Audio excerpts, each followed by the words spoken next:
아멘. 우리 배들목 찬양대 너무너무 찬양 감사합니다. 정말 우리의 마음 가운데 할렐루야 주를 찬양하는 마음 가득하시기를 주의 이름으로 축복합니다. 주님을 높이는 우리 마정교회가 되기를 주의 이름으로 축복합니다. 주님을 경배할 수 있는 그러나 우리 교회 되기를 주의 이름으로 축복합니다. 우리 옆 사람과 인사 나누실 때 주님을 사랑합니다. 주님을 경배합니다. 서로 고백하시겠습니다.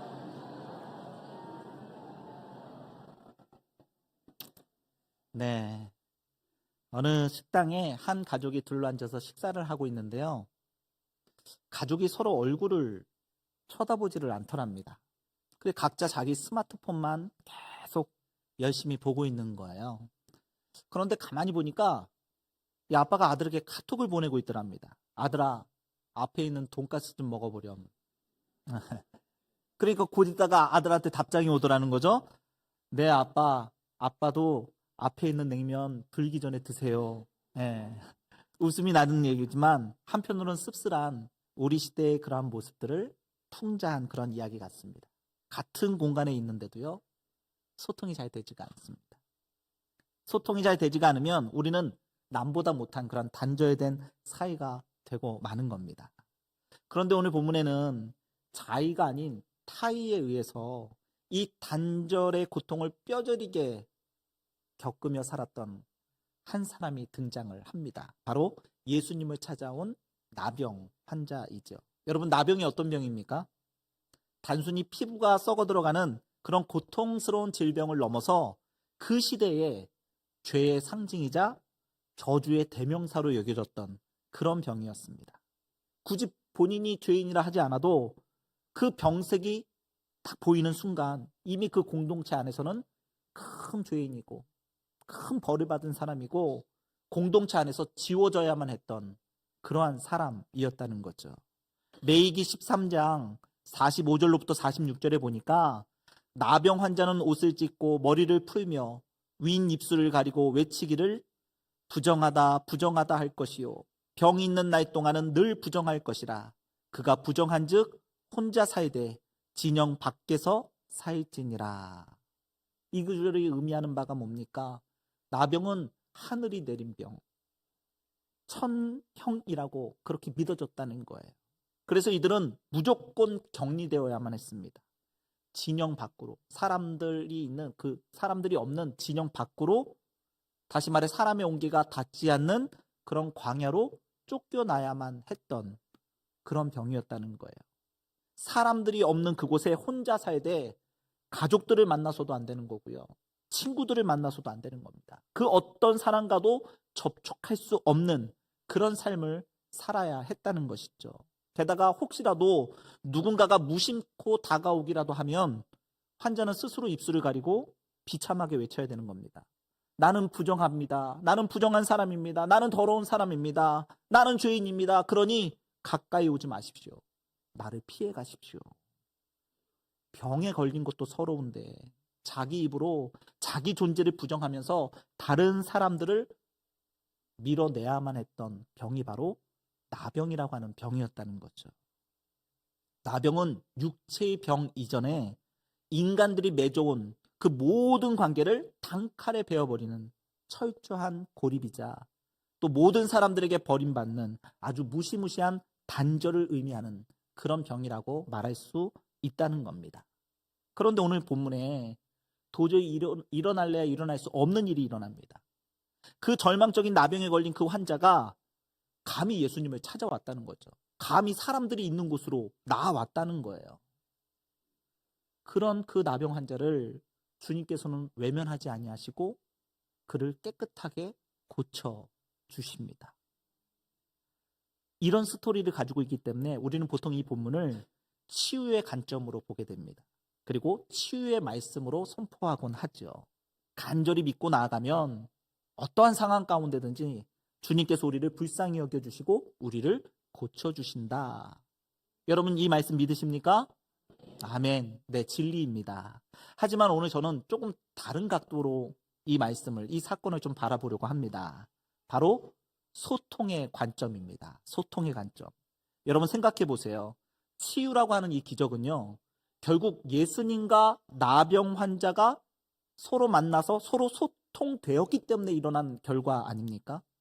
나병 환자의 간절함이 주님께 닿았고 또 주님의 그 마음이 나병 환자에게 닿은 그 지점에서 서로 통하니까 치유되어지는 그런 역사가 일어났다라고 하는 겁니다. 그렇다면 오늘날 우리의 삶 가운데서 주님과 나 사이에도 소통되기만 하면 여러분 주님의 능력이 나의 몸, 나의 마음, 나의 삶 가운데 치유의 능력으로 나타날 수 있는 것 아닙니까?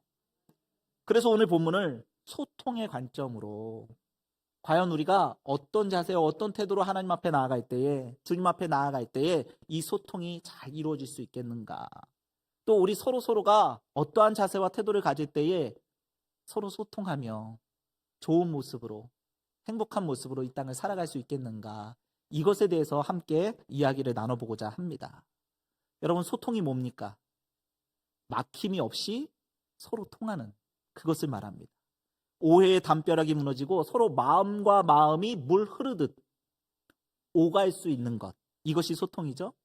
세상에서도요, 이 소통을 얼마나 강조하는지 몰라요. 정치계에서도 국민과의 소통이 리더십의 촉도가 되고 또 직장에서도 이 소통이 경쟁력이라고 이야기를 합니다. 왜 그럴까요? 서로 통해야 큰 일을 도모할 수 있기 때문에 그렇습니다. 서로 통해야 비로소 서로에 대한 배려와 또 행복이 싹트기 때문에 그렇습니다. 이 소통과 반대되는 말 뭐가 있죠? 불통이 있죠. 불통은 꽉 막힌 상태를 의미합니다. 서로 막혀가지고 한 걸음도 같이 내디딜 수 없는 그런 상태란 말이죠. 불통의 자리에는요, 오해만 무성하게 자랄 뿐입니다. 미움과 반목이 생기기도 하고요. 아주 사소한 일에도 아주 날카로운 그런 다툼이 일어나곤 합니다. 그러니 불통하는 공동체에서는요, 어떤 선한 일이 일어날 수도 없고요. 또 그 누구도 행복할 수가 없더라는 겁니다. 불통은 결국 영적인 질식 상태로 우리를 몰아가게 되어 있다는 것이죠. 자, 그렇다면 여러분 오늘 본문의 말씀을 보세요. 이 나병 환자가 예수님과 소통했습니까? 불통했습니까? 네, 그는 완벽하게 소통했습니다. 그 소통의 결과가 바로 나병의 치유라고 하는 이 거대한 이 기적과도 같은 역사가 나타나게 되었다는 것이죠. 여러분 세상으로부터 단절되었던 이 나병 환자가 예수님과 소통하고 나니까 썩어가는 그 살점들이 다시 살아나는, 나병이 치유되어지고 회복되어지고 고쳐지는 그런 역사가 나타나게 됐다는 겁니다. 다시 말해 소통이 곧 능력으로 나타났다는 거예요. 소통이 소통으로만 끝난 것이 아니고요. 내 문제가 해결되어지고 내 상황과 환경이 바뀌어지며 내 삶이 변화되어지고 내 존재 자체가 새롭게 빚어지는 그런 놀라운 역사를 이렇게 세웠다라고 하는 것입니다. 사랑하는 성도 여러분, 소통은요 단순히 대화를 잘하는 기술이 아닙니다. 소통하느냐 못하느냐 이것에 따라서 내 문제가 해결될 수 있을 수도 있고요, 내 인생 전체가 바뀔 수도 있는 겁니다. 내가 누구와 얼마만큼 소통했느냐에 따라서 내가 하는 일이 달라질 수도 있고요, 해낼 수 있는 일의 크기도 다를 수 있습니다. 일의 성취감도 다를 수 있고요, 행복을 느끼는 그 행복 지수도 달라질 수 있는 거예요. 여러분 직장 생활 해보신 분들은 다 아시잖아요. 직장에서 이 소통의 문제 때문에 우리가 어려움을 겪는 경우가 얼마나 많습니까? 꼭 직장뿐만 아니라요, 가정에서도 교회에서도 이 소통의 문제 때문에 힘들고 어려울 때가 얼마나 많냔 말이죠. 내가 했어요. 라고 얘기했는데 상대방은 어로 받아요. 상대방이 예스라고 얘기했는데 나는 그게 예스로 안 들리고 노로 들려요. 소통이 안 되는 거죠. 소통이.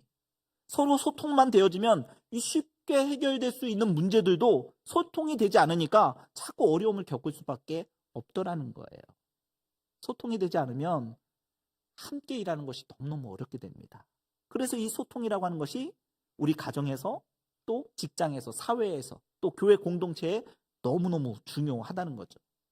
그런데 우리 주변에 보면요, 이 소통을 잘하는 소통의 달인들이 있는가 하면 도무지 말이 통하지 않는 불통의 사람도 있는 것을 보게 됩니다.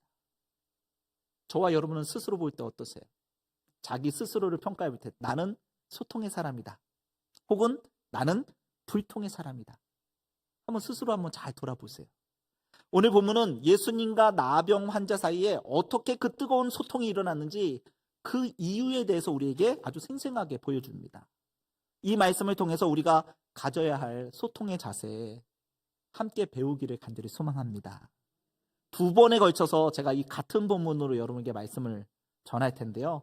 오늘은 이 나병 환자의 모습, 자세와 태도, 그가 했던 말들을 통해서 주님과 어떻게 소통하며 주님의 마음을 어떻게 움직였는지, 이 나병 환자의 모습을 보면서 우리가 소통에 대해서 함께 이야기를 나누고요.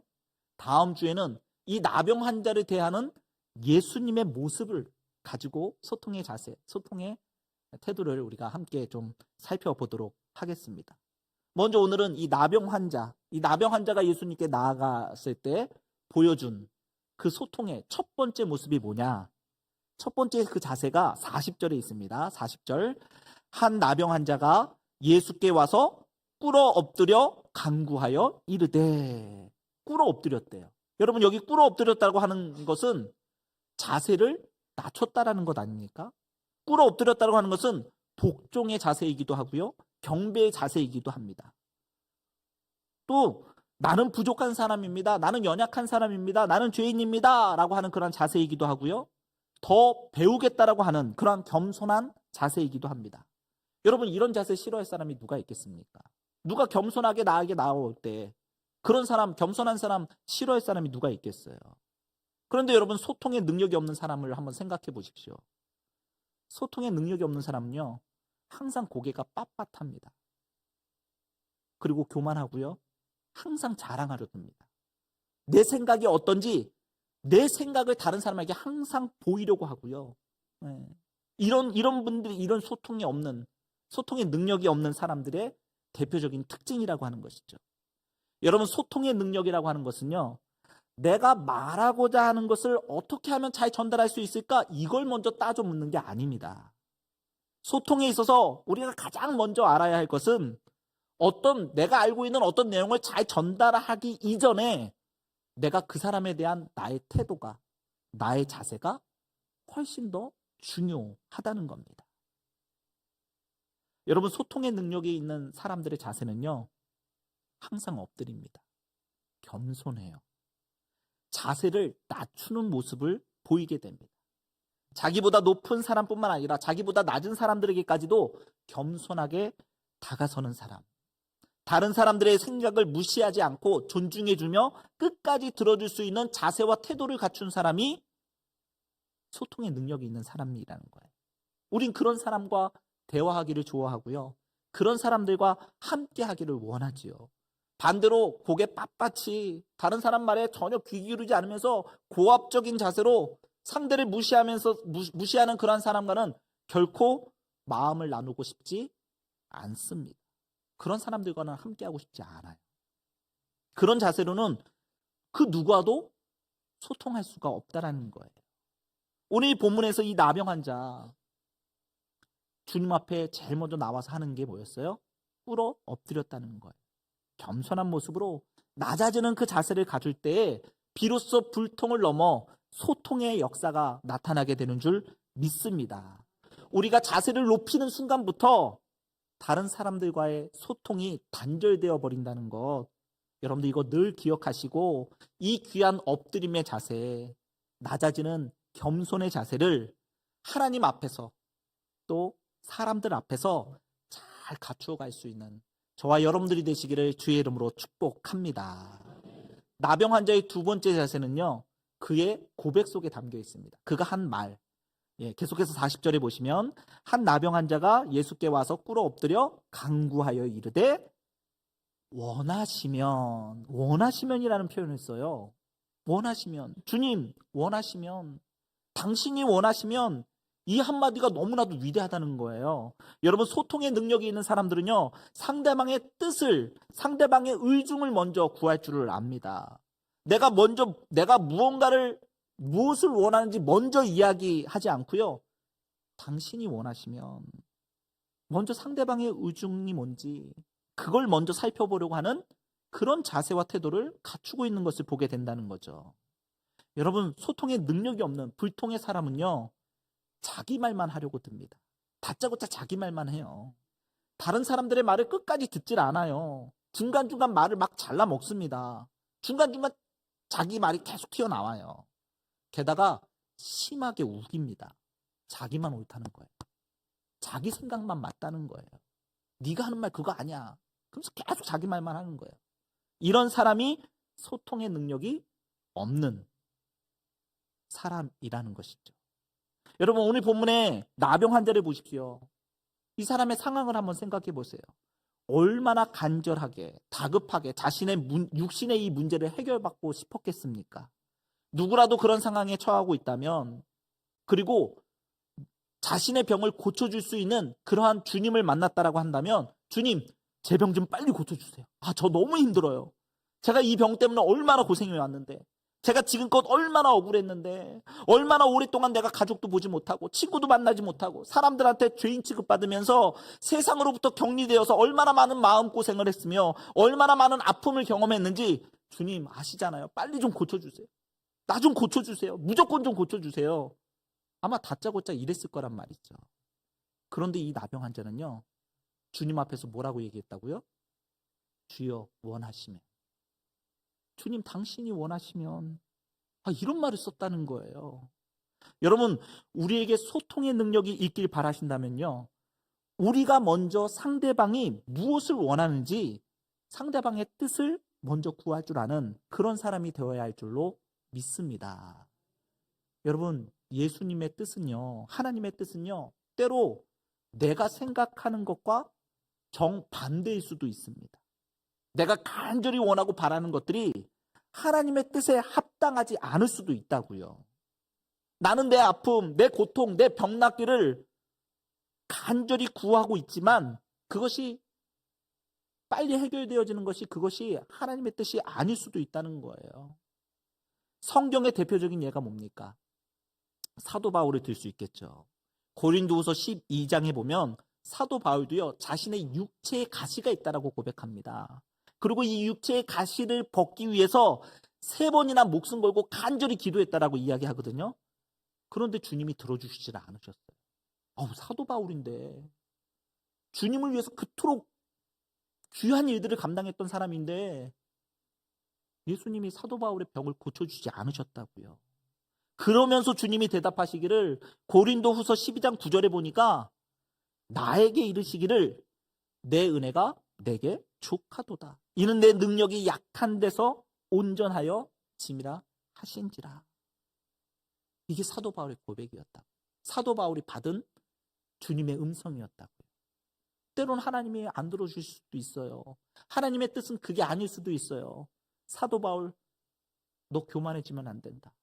네가 끝까지 가기 위해서는 그 육신의 가시 가지고 가야 된다.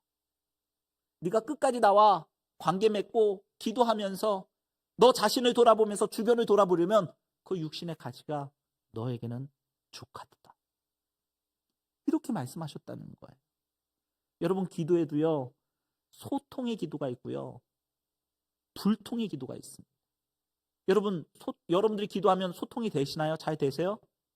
아니면 불통인 것 같으세요? 여러분, 소통의 기도가 뭘까요? 오늘 본문 그대로예요. 주여, 당신이 원하신다면, 당신이 원하시면 주님의 뜻에 맞거든, 이게 주님의 뜻이라면 내 삶 가운데 이루어 주시옵소서. 이게 소통의 기도라는 거죠. 주님의 뜻을 먼저 묻는 기도. 내 바람은 이것이지만, 내가 반드시 해결받아야 할 문제는 이것이지만 그것조차 내 뜻이 아닌 주님의 뜻 안에서 이루어지게 하여 주시옵소서. 그렇게 기도하는, 주님의 그 의중을 물으며 나아가는 그 기도가 주님과 나 사이에 소통의 기도가 될 수 있다는 겁니다. 그런데 그런 자세와 태도가, 그런 기도가 우리에게 없다는 거예요. 시도 때도 없이 우리는 그저 그냥 주님 반드시 고쳐주셔야만 합니다. 반드시 이루어주셔야만 합니다. 반드시 이 문제 해결해 주셔야만 합니다.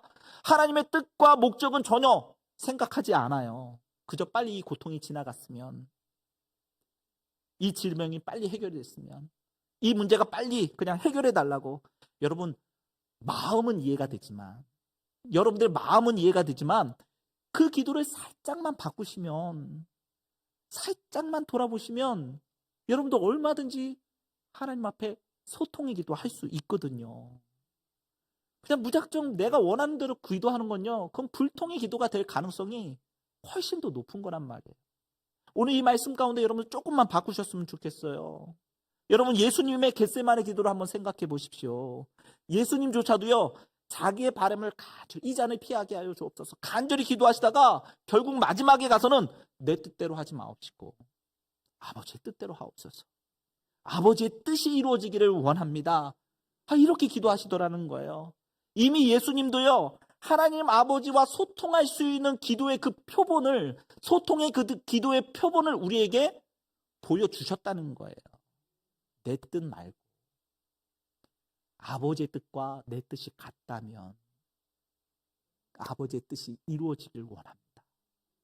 내가 바라고 소원하는 것, 아버지의 뜻과 반대되지 않는다면 주님 이루어 주실 줄 믿습니다.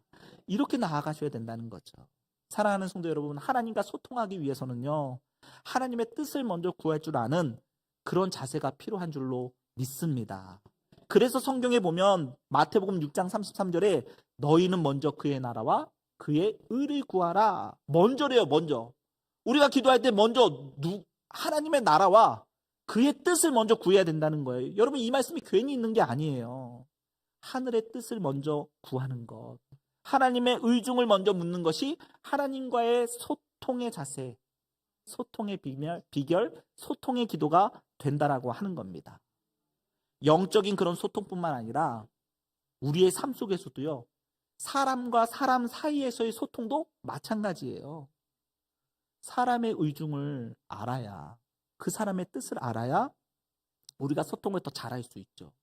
사업하는 분들 보시면 알잖아요. 딱 무슨 계약하면 상대방이 원하는 게 뭔지, 입찰을 할 때도 그쪽에서 원하는 수준이 어느 정도인지, 적정선이 어디인지 그걸 잘 알아야 소통되면서 그런 것들을 따낼 수 있는 거라니까요.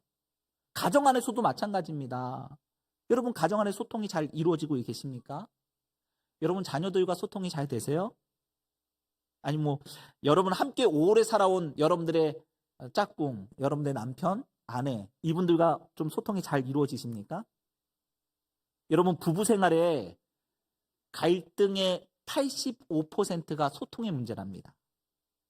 서로의 뜻을 조금만 살펴도 해결될 수 있는 문제들이라는 거예요. 서로의 마음을 살피지가 않기 때문에 생겨나는 문제가 부부 문제의 85%라는 거예요. 서로 조금만 이해하면 되는데, 서로 조금만 자기의 마음에 있는 것을 서로 이야기하면 되는데, 그리고 이해해주면 되는데, 그걸 못해서 서로 어려움을 겪고 마음의 상처를 입고 주고받고, 그런 일들이 부부 문제의 85%라는 거예요. 사랑하는 성도 여러분, 저는 우리 마종교회 우리 성도님들의 가정이요, 정말 행복했으면 좋겠습니다. 서로 소통하기를 간절히 소망합니다. 부부가 서로 마음에 있는 이야기들을 잘 나누시면 서로 이해되잖아요. 원래 사랑해서 만난 것 아닙니까? 서로 같이 평생 같이 살자라고 만나서 결혼한 것 아니에요? 그렇다면 서로의 마음을 나누는 것, 이거 잘 하셔야 된다는 거예요. 그 소통만 잘 하시면요, 85%를 제외한 15%죠. 15%밖에 문제가 남지 않았습니다. 85%는 다 해결된 거예요. 여러분들 가족들 간에 그러한 소통을 잘 이루어갈 수 있는 저와 여러분들이 되시기를 주의 이름으로 축복합니다. 그러려면 겸손의 모습으로 당신이 원하시면 당신의 뜻이 무엇인지를 잘 이해하고 서로 그런 것들을 이야기 나누면서 서로 소통할 수 있는 저와 여러분들이 되시기를 주의 이름으로 축복합니다. 교회에서도 마찬가지예요. 교회에서도 한 교회 안에서 또 소그룹 안에 속회라고 그러죠. 우리 속회 안에서 우리가 행복하게 신앙생활을 하려면요, 속도원들 사이에서 불통이 아닌 소통의 모습이 있어야 될 줄로 믿습니다. 그러려면 겸손한 자세로 또 낮아지는 그런 모습으로 내 주장을 앞세우기보다는 상대방의 이야기를 들어주고 그 뜻이 무엇인지를 잘 이해하면서 서로 돌아보며 격려하며 사랑으로 위로하여서 생명을 살리는 그런 복된 속회로 잘 세워가야 할 줄로 믿습니다. 그런 우리 마정교회의 모든 속회 또 가정들 되시기를 주의 이름으로 축복합니다. 마지막으로 세 번째, 이 나병 환자는요 이렇게 말합니다. 자, 원하시면, 그 다음 말씀이 뭐예요? 원하시면 저를 깨끗하게 하실 수 있나이다. 깨끗하게 하실 수 있나이다. 여러분, 지금 이 나병 환자, 아까도 말씀드렸지만 주님 저 깨끗하게 해주세요, 저 고쳐주세요, 이렇게 말하지 않았다고요. 원하시면 주님은 나를 깨끗하게 하실 수 있나이다. 이게 똑같은 의미거든요. 사실 똑같은 의미인데 표현이 좀 달라요. 달라도 너무 달라요. 아니, 어떻게 이렇게 멋있게 말할 수 있을까? 본문을 보면서 저는 이 나병 환자가 참 똑똑하고 지혜로운 사람이 아니었을까 하는 그런 생각까지 해보게 됩니다. 이 나병 환자의 말에는요 이런 의미가 있는 거예요. 주님, 당신은 구주이십니다. 당신은 메시아이십니다. 당신은 하나님의 아들이시기 때문에 이 정도의 병은 그냥 원하시기만 하면 그냥 깨끗하게 고칠 수 있나이다. 주님은 저를 깨끗하게 하실 수 있습니다. 이렇게 예수님을 확 높여주는 거예요. 예수님을 하나님의 아들로 인정하는 거죠. 이 정도의 병은 깨끗하게 낫게 하실 수 있는 그런 능력이 많은 주님으로 여겼다는 거예요. 그게 바로 믿음이라는 겁니다. 믿음. 상대를 인정하고 확 높여주는 것. 이것이 소통의 세 번째 열쇠인 거예요. 여러분, 칭찬은 고래도 춤추게 한다는 말 참 많이 들었죠. 많이 듣고 좀 해보려고 하는데도 잘 안 되세요. 칭찬을 참 잘해야 되는데, 다른 사람들을 잘 인정해 줄 아는 그런 사람이 되어야 되는데 그것이 잘 안 되더라는 거죠. 여러분, 칭찬을 잘하는 사람, 사람을 인정해 줄 아는 사람에게는요 그 주변에 항상 사람들이 몰려 있어요. 나도 그 사람한테 칭찬받고 싶거든. 그러니까 인정해주고 칭찬해주는 그 사람 가까이 하는 거 얼마나 다들 좋아하죠. 근데 반대로 이 소통의 능력이 없는 사람은요 칭찬에 아주 인색해요. 다른 사람들 좀처럼 인정하지 않습니다. 인정하지 않아요.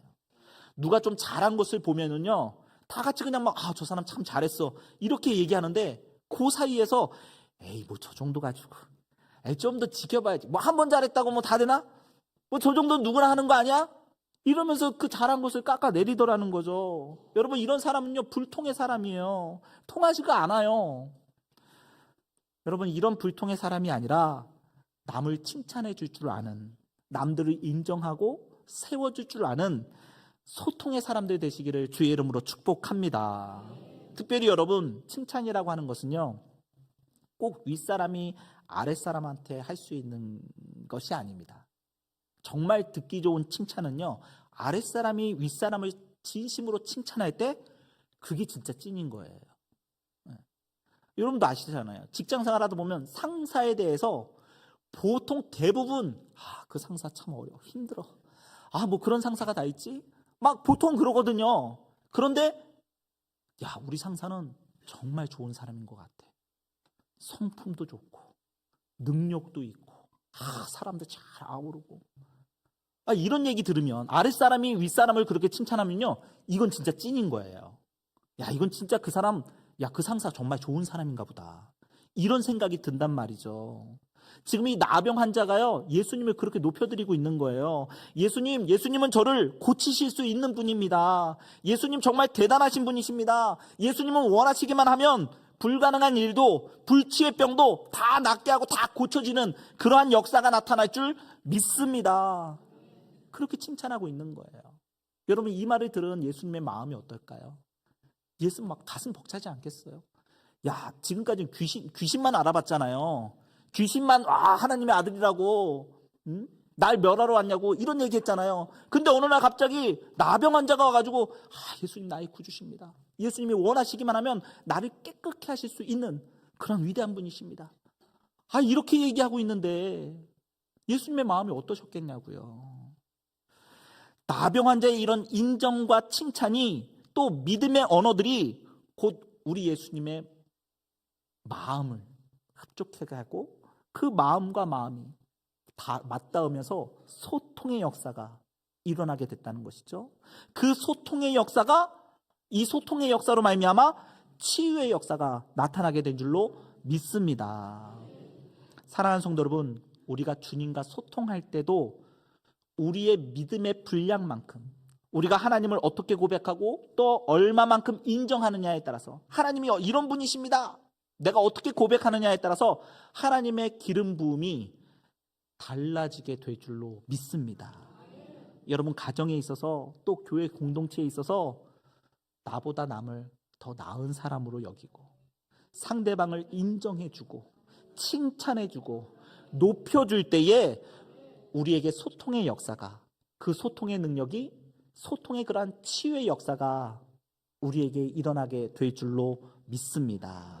말씀 정리합니다. 사랑하는 성도 여러분, 우리가 직장 생활이나 또 가정 생활이나 또 교회 생활이나 이 모든 것 위에 저와 여러분들에게 이런 소통의 능력이 없다는 것을 좀 심각하게 고백하셔야 됩니다. 야, 내 말이 진짜 맞다. 야, 내가 말하는 내용이 정말 좋은 거야. 이건 둘째 문제고요. 우리가 서로에게 어떠한 자세와 태도를 가지고 살아가고 있느냐, 그게 소통에 있어서 제일 첫 번째인 거고요. 또 상대방의 의중, 상대방의 뜻을 먼저 구할 줄 아는 것, 상대방이 어떤 생각을 품고 있는지 상대방의 뜻을 먼저 헤아리면서 먼저 구하는 것이 두 번째로 중요하고요.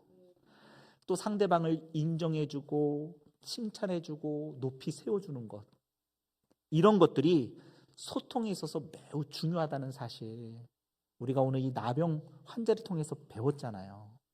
이것을 고스란히 실천할 수 있는 저와 여러분들이 되기를 간절히 소망합니다. 혹시라도 저와 여러분들 사이에 어떤 사람과의 사이에 불통의 사건이 있다? 어떤 사람과 막혀 있다? 그럴 때 요걸 한번 살짝 대입해 보세요. 내가 그 사람에 대해서 낮아지는 모습을 취하고 있는가? 겸손한 모습으로 그 사람에게 다가서고 있는가? 그리고 내가 그 사람의 의중을 파악하고 있는가? 그 사람 생각이 뭐고, 그 사람이 자라난 환경이 뭐고, 그 사람의 뜻이 어디에 있는지 내가 그 사람을 이해하고 있는가? 그리고 세 번째로는 내가 그 사람을 인정해주고 칭찬해주고 높여주고 있는가? 내가 그걸 하지 못하니까 그 사람이 내게 다가오지 않는 거고요. 그 사람이 나하고 소통이 잘 안 되는 겁니다.